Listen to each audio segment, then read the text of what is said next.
আসসালামু আলাইকুম। আজকে সর্বশেষ সংবাদ জানাবো আমি নুসরাত। প্রথমেই জানিয়ে দেব সংবাদ শিরোনাম।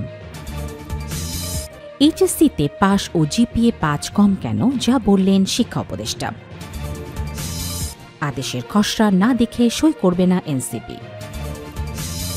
হজ নিয়ে সৌদি সরকারের নতুন নির্দেশনা। সর্বশেষ জানাবো শিক্ষকদের বাড়ি ভাড়া বাড়ানোর বিষয়ে যা বললেন শিক্ষা উপদেষ্টা। শিরোনাম শুনলেন, এবারে বিস্তারিত।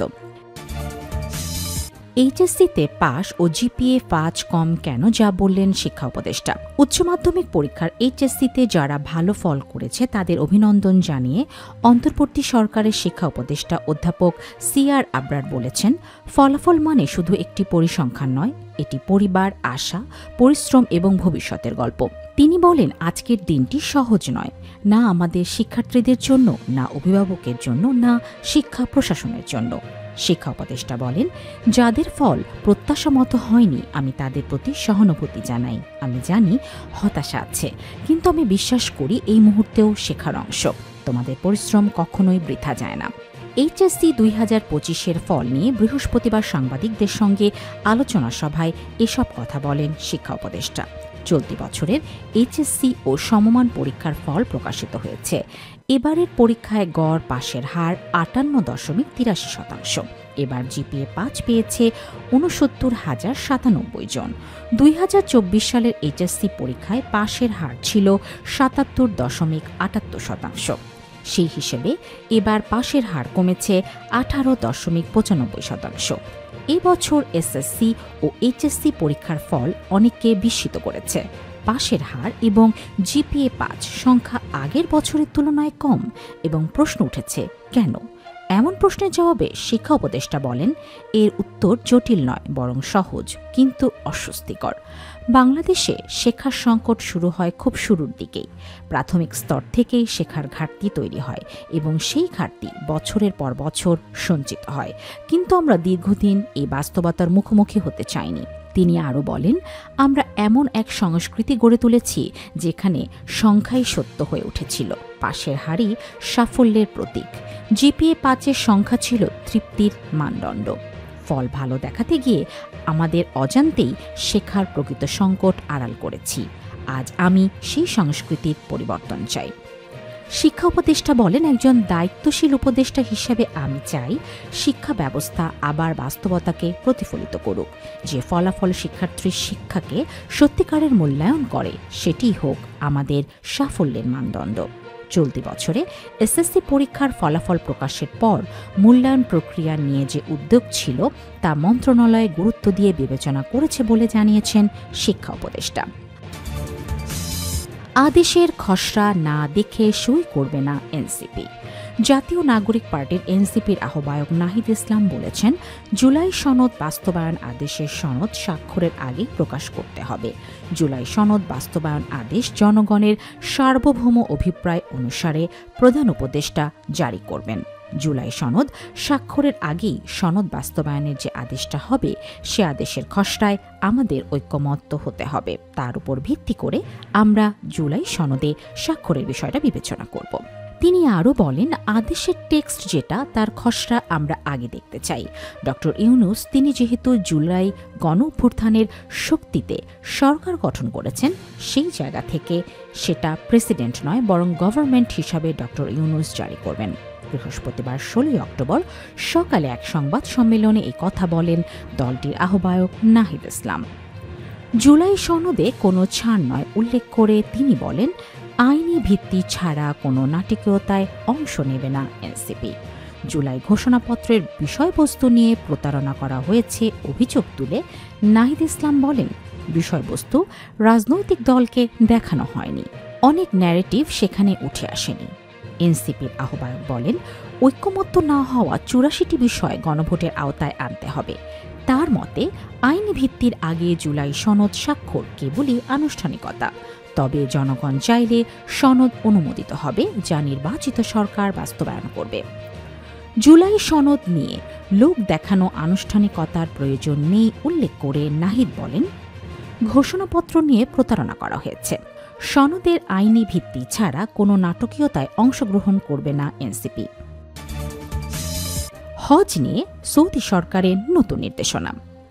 আগামী বছরের হজ সুষ্ঠুভাবে পালনে 6টি নির্দেশনা দিয়েছে সৌদি হজ ও উমরা মন্ত্রণালয়। এই নির্দেশনাগুলোর কথা জানিয়ে বুধবার 15 অক্টোবর এজেন্সিগুলোর কাছে চিঠি পাঠিয়েছে ধর্ম বিষয়ক মন্ত্রণালয়।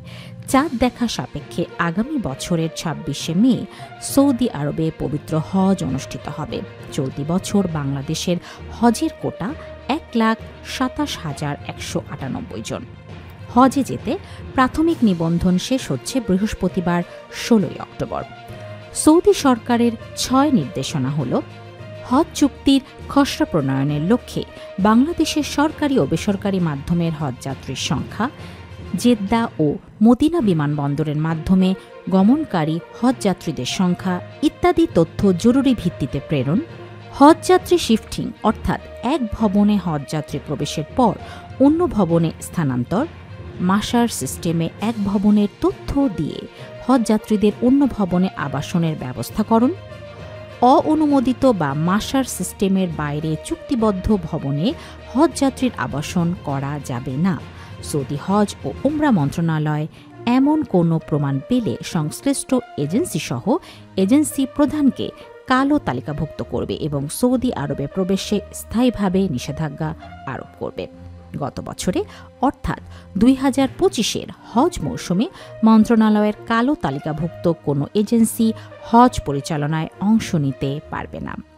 ফলপ্রসূ যোগাযোগ স্থাপনের জন্য একটি হোয়াটসঅ্যাপ গ্রুপ সৃজন করা হচ্ছে। ওই গ্রুপে যোগ্য এজেন্সির নাম, বিবরণ সহ তালিকা তাৎক্ষণিকভাবে দিতে হবে।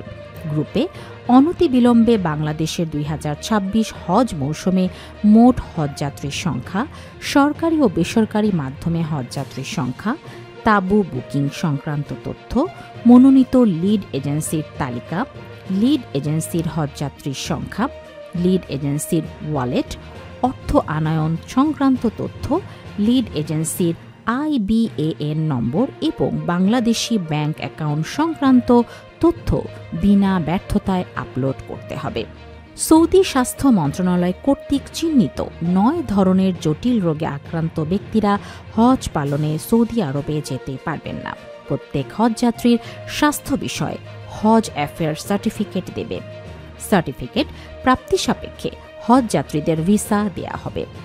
সার্টিফিকেট প্রদান প্রক্রিয়ায় কোনো ত্রুটি ধরা পড়লে মেডিকেল টিমের প্রধানকে সৌদি আরবে নিষিদ্ধ করা হবে এবং ভবিষ্যতে মেডিকেল সেন্টার স্থাপন ও স্বাস্থ্যসেবা প্রদান কার্যক্রমকে নিষিদ্ধ করা হবে।